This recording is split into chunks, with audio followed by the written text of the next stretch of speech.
Yan, 2 piraso para sa ating pansit.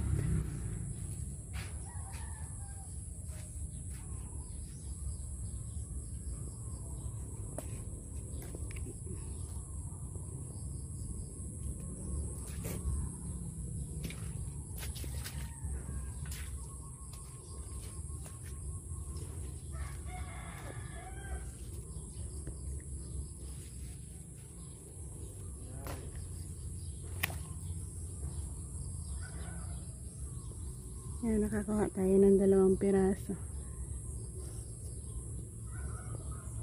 Kuha na tayo ng 3. Ayan, alanganin pa yan. Ayan din dyan. Ayan sa kabila. Ayan, isa din ito sa pwede na natin makuha.